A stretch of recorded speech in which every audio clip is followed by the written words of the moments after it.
are listening to I Am Refocused Radio with your host, Shamaya Reed. This show is designed to inspire you to live your purpose and regain your focus. And now, here's your host, Shamaya Reed. Hey, welcome to I Am Refocused Radio. Once again, we are here today, and just like any other time, we have another special guest. Today, we have the one and only Rhonda Parker Taylor. She is someone that you need to know about. She has some great insights from a publisher perspective. So if you are a self-publisher, someone who has books out there, you want to learn some marketing tips and maybe some learning curves that you can adjust to plan your future books, she's someone that is going to share with us about her experience with self-publishing, and we're going to talk about that versus traditional publishing. But before we do, she has a background as a multi-talented writer and entrepreneur.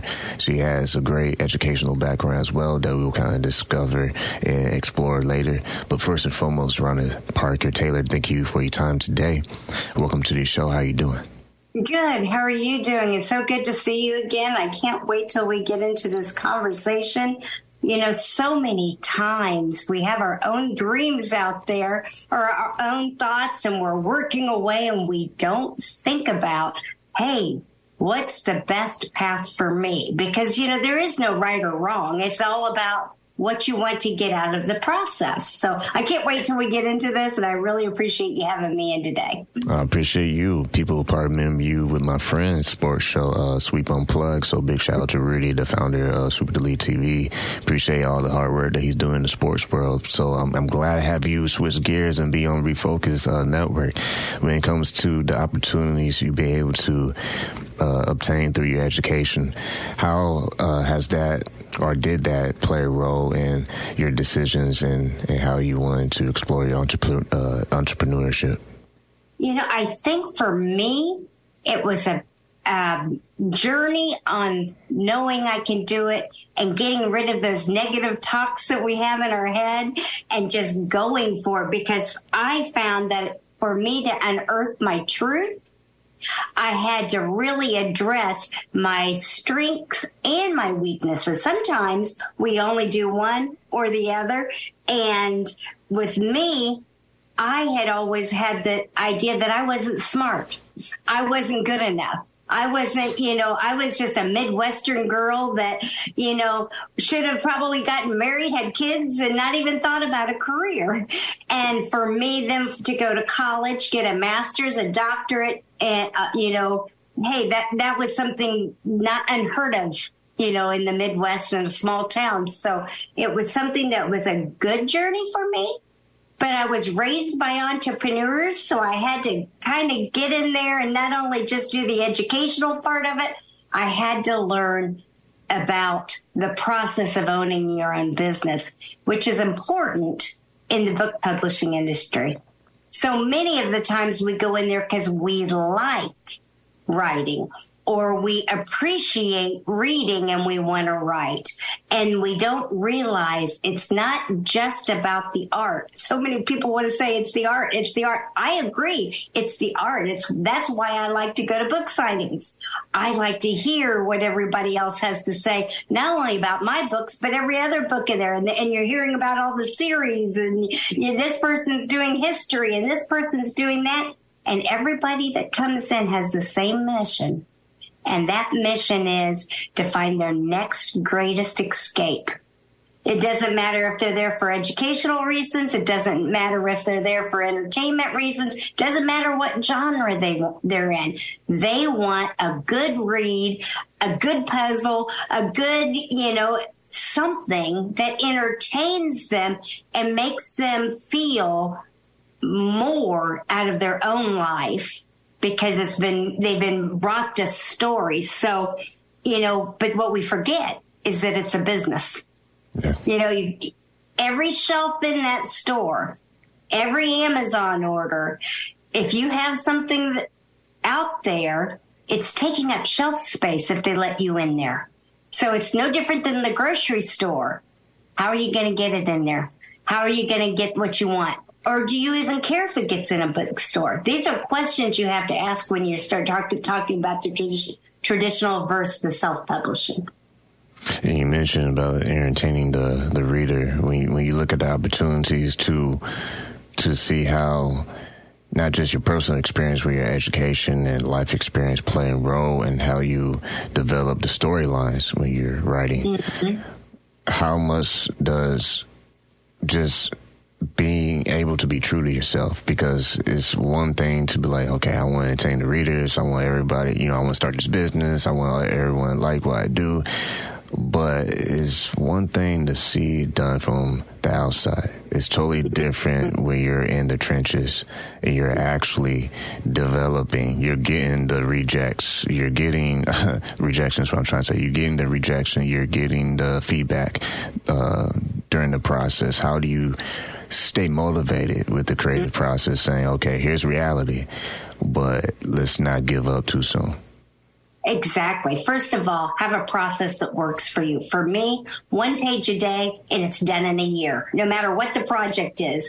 365 days then. So there you go. It's 2 double-spaced, 365 pages, and it's done. But that's draft 1. Yeah. And you have to realize in any business, that first draft is considered a prototype. Then you have to do the tolerance if you're in manufacturing, or if you're in, another kind of business, you have to look at the inventory and the cost and stuff. So you have to then look at the product that you've created and say, okay, what's best for this book? And the best thing that any writer can do is get feedback. Get a beta reader. A beta reader will get you in there. I started with my sister because she's good in the English language. But you know what? Even doing that was not good enough. I needed someone that liked the genre, specialized in the genre. You can go to conventions, you can go to all those things and get feedback before you try to do the publishing. Make it the best product you can give them. You do have to cut off sometimes and say, that's it, no more changes, because there's no perfect document. There is no perfect document. But you do have to get some kind of concrete feedback. And a beta reader, conferences, writing groups, those are great ways to at least to get something that makes it as close to perfect as possible. And then you can also, like, for instance, in Crossroads, my first novel, I went to a conference and I'd already had a beta reader read it, and it was one specifically for suspense. And the first thing they said is, great writing, great, except you need at the very first chapter something that hooks your reader, because a suspense person wants something immediately. And I was like, well, what am I going to do? How do I rewrite this? And then I was driving home from the airport, and I'm like, how am I doing this? I'm driving down the road, and I go down this really eerie road, and I got my muse. It was the railroad tracks that's shown on the front of my cover, which I think we're only audio right there, but it's shown on the front of the cover. And I said, that's where the dead body's going to be dropped. I hadn't dropped the body. Instead, I showed it in the trial and did everything else, but I hadn't dropped it. So there was a 911 call made, and boom, we had the hook. So sometimes you just have to be open to listening to what others say and let that creativity process work for you. So then once I did that, I'm like, okay, I'm ready. Let's go. What's the next step? What do you think the next step is? I mean, the next step will be to apply what you learn, because it's one thing to be open to listening to someone's feedback, but it's another thing to actually keep that in the equation when you're taking your next step. But I'll let you answer that for our audience. Exactly right. So I had to go back through all my notes then from the conference and say, okay, I got the hook. What do I do? And I got all those agents' names, all those, traditional publishers, addresses. What do they expect? What was then I had to say to myself, what was the book that they told me to get from the bookstore, and it's called The Writer's Guide, and it's bigger than the encyclopedia, and it has every agent's name in it. It has their phone number, what they'll accept. It has every publisher's name in it, what they'll accept if they're taking new authors, all of the things, what genres do they publish. And so I went and got that and started sending those query letters, because it says, send only one chapter. Don't send the whole book if they say don't send send them what they ask for. I did at first get overzealous, and they sent it back and said, this is trash. You didn't follow instructions. So you've got to realize here again, it's a business. They don't have time for it. Yeah. I've heard people doing different gimmicks, like sending, blow up footballs or whatever they wanted to do to get the attention. And the gimmick isn't what they want. That traditional publisher wants you to follow their process. And that's kind of the biggest difference between the traditional publisher and the self-publisher.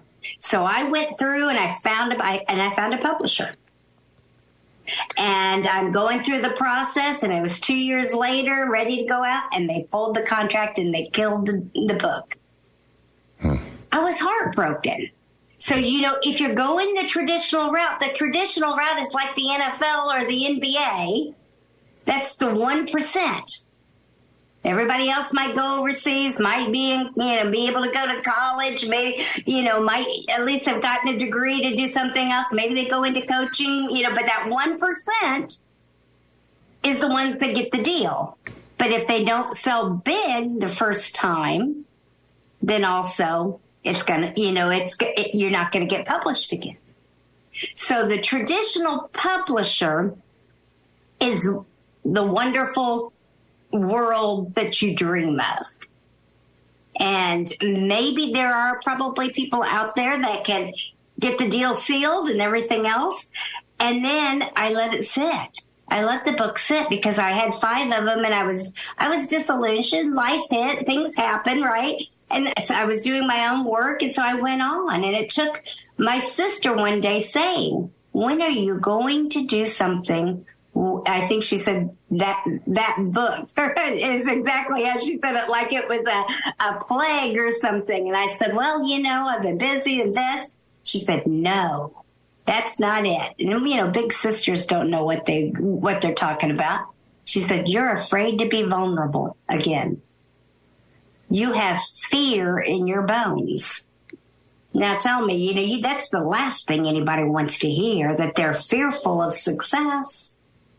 Yeah. But if you're in the publishing industry, if you're in any industry that requires excellence and you have a product, you have to be willing to go the full distance to get it to market. And I had stopped. It's no different than someone else that scientifically created something and maybe they didn't get their study approved, or, you have to unearth what you're really wanting in that process. And so I had to dig deep, and guess what? Within 2 weeks, I found my route. After she said that, of course, I denied it. I mean, would you tell your big sister she knew what she was talking about? Yes. Yeah. They know, right? If you got siblings, they know you. But what I did is I realized that life was worth living, even with the fear. Yeah. And so I said, okay, the other 2 routes is the hybrid approach, which is still considered self-publishing, but you have a traditional publisher foundation because you have a mentor in the process. There's someone that's going to say, this is what the next step is. This is what the next step is. This is what the next step is. And it's not about the contract's going to be bold at any point. Or you have the complete self-publishing where you do everything. You do the barcode, you do the getting the ISBN number. And I looked at both of those approaches, and I felt for me, the best approach was to have someone that was reputable, like the traditional publisher, that knew the industries, had the contacts, and that could guide me through the process. If I wanted to do it 100% the next time, then I could do that the next time because I would know more. So I went with Mindster Media. Some people might know the owner, J.J. Hibbert. He was in Shark Tank with Kevin Harrington. He got the big contract with Kevin Harrington, and they guided me through the process. And through that process, I not only learned the publishing aspect of it, I learned the marketing aspect of it, which is the business aspect of the industry. You have to know how to grow, and you have to know realistically what to expect. Anybody that's self-published knows that that's tough. Every sale counts. It's not something that you're going to be a millionaire in. Unless you get to that 1% again, then maybe you can start, buying a better car and doing these other things. But it is a business, and you have to really keep things tight until you get there. But the marketing and the branding is so important. Everybody knows who Stephen King is. Yeah. Everybody knows who Dean Koontz is. Everybody knows who Agatha Christie is. And the reason is they have a brand. People know when they pick up that book, the quality's going to be good and the story is going to be captivating. And they know King is known for his fantasy in it. They know Agatha Christie's known for the clues. Well, so I had to say, what am I going to be known for? What is Rhonda Parker Taylor going to be as an author? I love suspense, but I love people more. And so what my model is going to be and my brand is I'm going to stay doing my consulting and writing, and I'm going to continue to put out fiction novels that entertain on the crime aspect of things, but these twists and turns are going to have lessons in them. And the lessons are going to be something that I feel like we all need to address. So in Crossroads, it's life balance. Every single character has a loyalty to something that's false other than themselves, their job, their friends, the legal system, whatever it might be. And so they're dedicating all their time and energy into that. And then what ends up happening is it allows an opening for crime because they're out of balance. Paris Pennington is the main character. She's a workaholic, and she gets called to jury duty. Well, what's that got to do with the people aspect of it, people might ask. The other part is then after you've read the book, if you agree that you're a life balance issue person, you could go get the workbook and let's deal with that. Let's get you rebalanced and enjoying your life. Once again, listen on Refocus Radio and watching us on Refocus Network, talking to our special guest, Rhonda Parker Taylor. She has a website that you can go check out, is RhondaParkerTaylor.com, where you can see all the book reviews, all the events, press media, blog, and, of course, Crossroads. You can pick that book up where you can buy books today.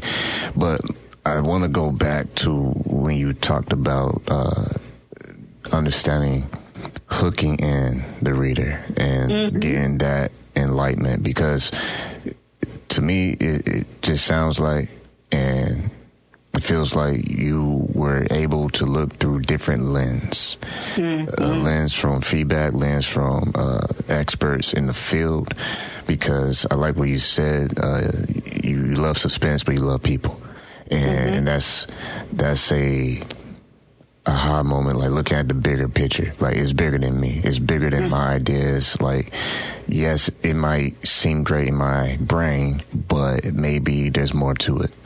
And being able to take these other experiences from other people and looking through different lenses, it helps you polish your brand. because not only do you have a foundation of your brand, but now you can have a polished brand that people, like you said, to your point, all the famous names out there, of course it's easy for them to sell because people know their brand. They don't have to guess. They don't have to say, I'm going to read this and I'm probably not going to like it. And they do that before they even click on the link. They do that before they even finish the podcast interview. You know, it's all about what is your story? What is it that makes you different? Because that's what celebrities are doing, right? That's how they define who they are. Mm-hmm. So my next question will be, when you look at developing the hook, how much of it is it just being open to possibilities versus just being creative? Like how you balance it, because I know there's like, okay, I have these principles I can feed off of, or this expertise that gave me a lot of insight. How do you balance creativity versus maybe proven systems that worked? Well, for me in this particular case, I used my own personal experience. I've said it was a muse, right? So I'm driving down and this place is eerie and I'm like, oh, this is a perfect place for something, right? And I'm looking around and I'm thinking, and the crime that they're in the system are for in the entire book is the death of a 15-year-old girl. And I'm like, well, this would be a great spot. And then I had to go back to my own history and my own experiences. And, in my life, there was a time where a violent act was around me, and it was with a knife. And I could have been that victim. And I'm like, now I know what meaning can come from this. I can also explore those emotions from the perspective of the police had they found that 15-year-old girl dead. And then I was able to open myself up, not only for my own healing and perspective, because, I was a lucky one, but everyday people have to question, what happens when a loved one, experience a violent act or is taken from us? And what is that like for the people that have to deal with that daily? And so I was like, it was taking the feedback and saying, okay, I get that. And I had to really deconstruct it. I agree with it, or could I go my own path? And I had to agree with it then. Hey, this makes it stronger because immediately the emotions and the attention is in the room, and that can be carried out throughout the rest of the book. So that feedback is important. You are correct that in some cases you might decide that the feedback is not relevant. Yeah. In the creative process, or doesn't improve the manuscript. And you have to look at that because, sometimes the other person's perspective isn't right and it doesn't fit your brand, your thoughts, your etc. But there are times, and another time that it fit was I must have been hungry when I wrote one section, because there was 3-4 pages about the buffet at Golden Corral on 38th Street in Indianapolis. So I'm like, why in the world, when someone read it, would you put 3 pages about the food? And that's the only thing I could come up with. I must have been musing over whatever the food was that I wanted that evening or whatever, because it was irrelevant to moving the story forward. As I mentioned earlier, entrepreneurship is something that once you get into it, it's totally different. Like on the outside, it's like, oh man, I'm excited. Wow, got the balloons going, got the fireworks going. Like, wow, this is a great opportunity. And then once you're inside, there's going to be some seasons where it's like, whoa, I didn't sign up for this. This is not what I thought was going to, happen, or I didn't know it would be like this or whatever. But you've been able to personally deal with rejection. You talked about that earlier in the interview. Kind of touched on that as as a self-publishing author, understanding that even though you have some dark seasons where you're like, whoa, what did I sign up for? How did you deal with that pressure? Because it's cliche to say don't give up, but how did you say, okay, no matter what, I'm not going to quit this project? Right.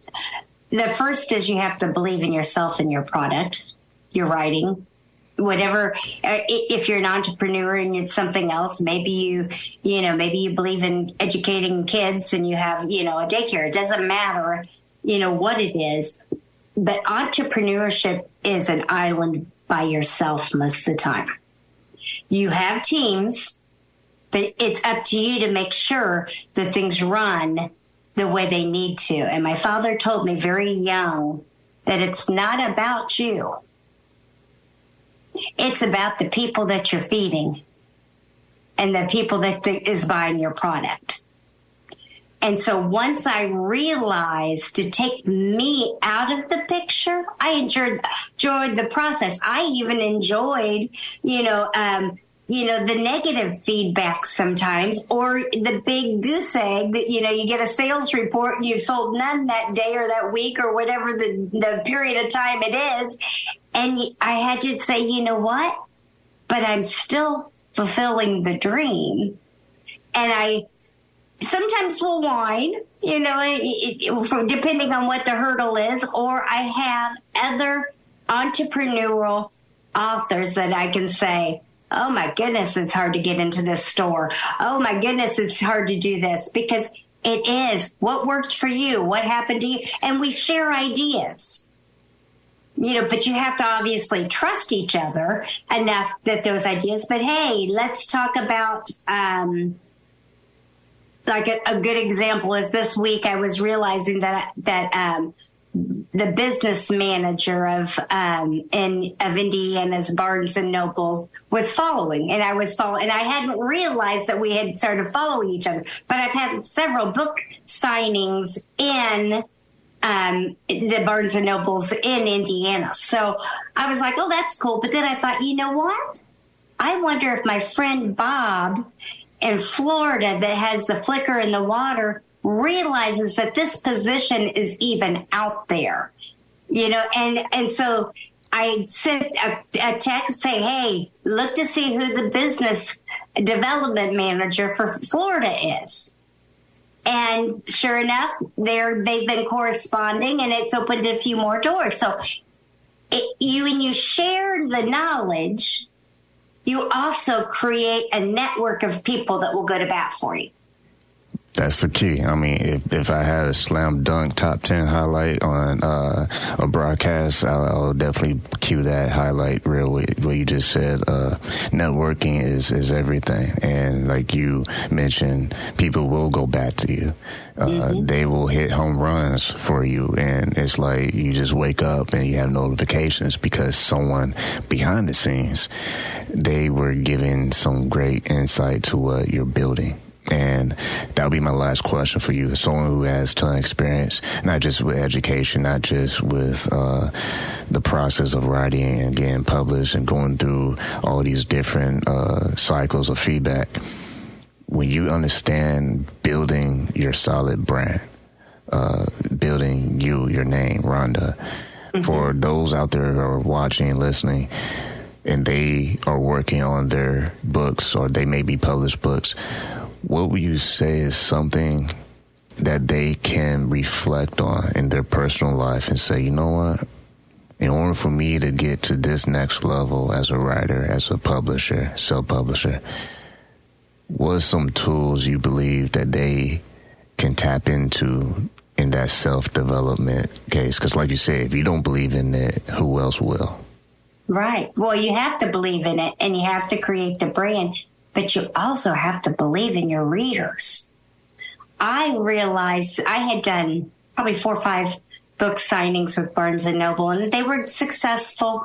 And then one day I did just a little bit different kind of I'm going to say it's kind of a sales pitch, but, a hello at the table. Different. And I had a giveaway, and the giveaway was sports oriented. It was tumblers. And I realized just in talking to the various people that have been at other book signings that I've been at, and talking to and having that, creating an environment that makes and celebrates the reader is really what you're supposed to be doing. It's not celebrating your success. And we make that mistake a lot as authors, that we want to celebrate because, hey, we don't feel that love all the time. So to be there and have somebody show up and want to buy your book or want to talk to you about it, it feels good. And it's like the pat on the back when you're there. But the pat on the back in any business isn't what you're supposed to be striving for. You are there to show your work and show the reader the value. Because if you're not providing a value to that reader, then why should they buy your book other than they may want to, help a local author? So you have to know the value of your book and the value of the reader. And even if they don't buy a book, or you had a bad experience because of some sort. This is the funniest story. I had a young lady, and she meant it with fun, but we might call her one of the trolls, in social media or something. But this was in real life. She came up and she was talking, and they had bought the book before, and we were going through all this, and they were cousins. And then she got up and went and, did her thing in Barnes & Noble and found her next great thrill. And then all this, as she was leaving, she kind of puts her hands like this, and she goes, "It sucks." And she meant it with fun, like a friend. But that could have, had I not known my readers, it could have devastated me. It could have made me, crawl in a hole and never want to do it again.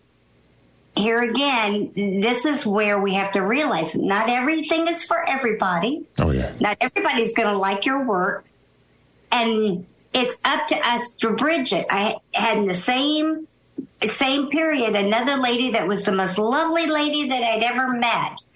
But she would never have bought my book. She goes, "I only read happy things." Yeah. And so you can talk about the happy things, and you can talk about the books that bring joy, and still learn and engage with the person and become stronger as a writer, reader, person by learning everybody's perspective. Yeah, I like that. Perspective is key. I say it all the time, but it's very factual, especially this year. Self-awareness has literally been mentioned by most of my guests. And when you think about the accountability that plays in how you are crafting your message, it's not just being able to articulate your vision.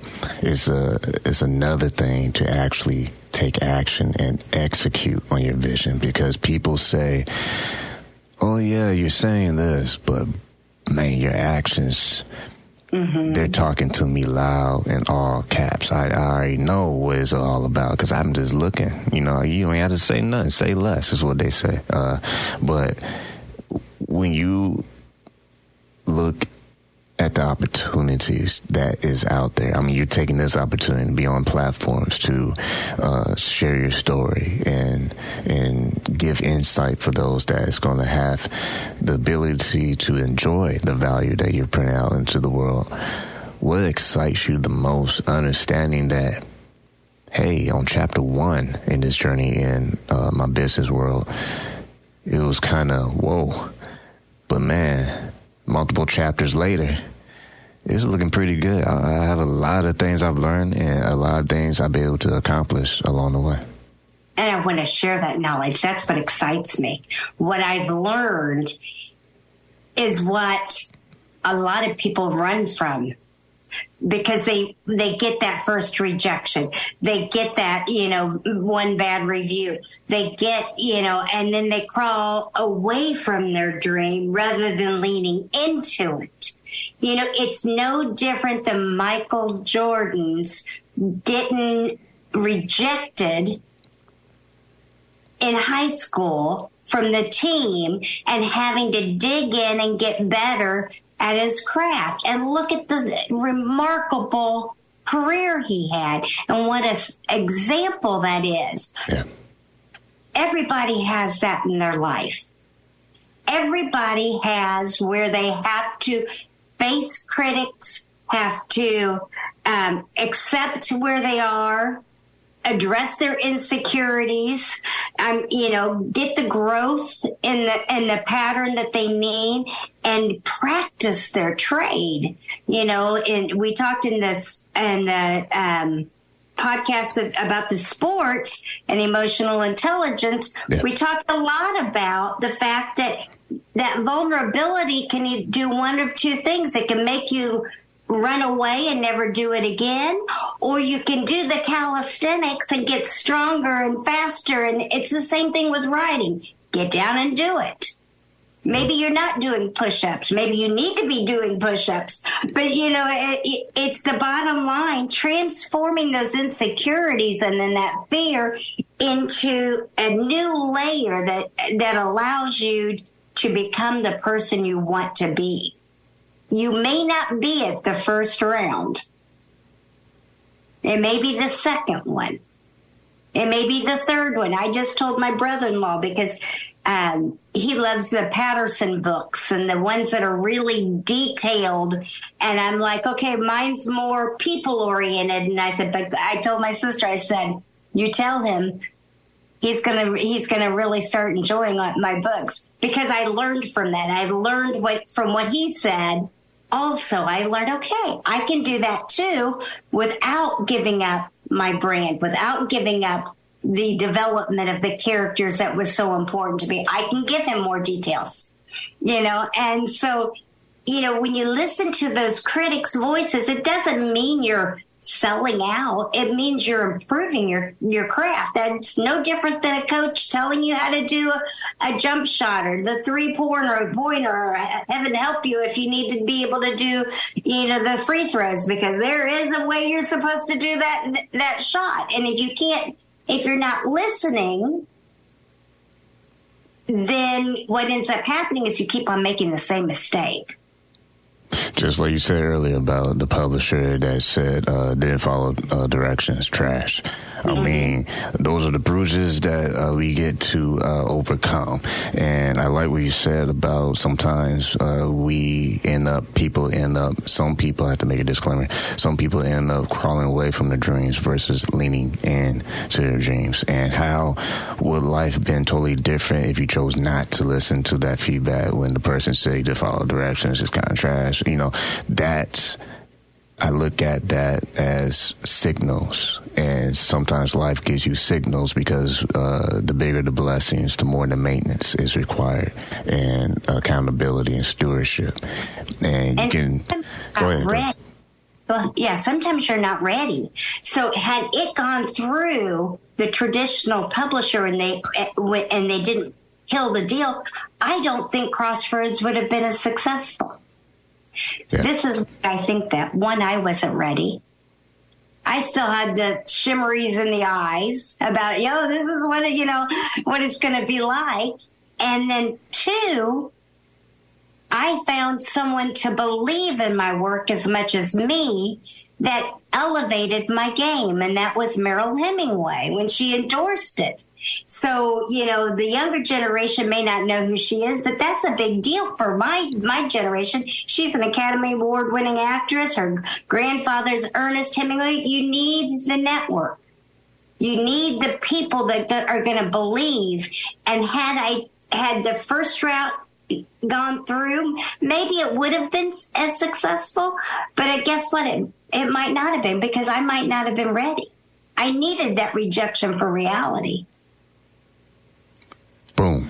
That's it. That was the secret sauce moment of the whole show. So if you didn't catch that, you need to rewind that and listen to what she just said. But once again, you've been listening to Refocus Radio, watching us on Refocus Network, talking to our guest today, Rhonda Parker Taylor. Go to her website, RhondaParkerTaylor.com.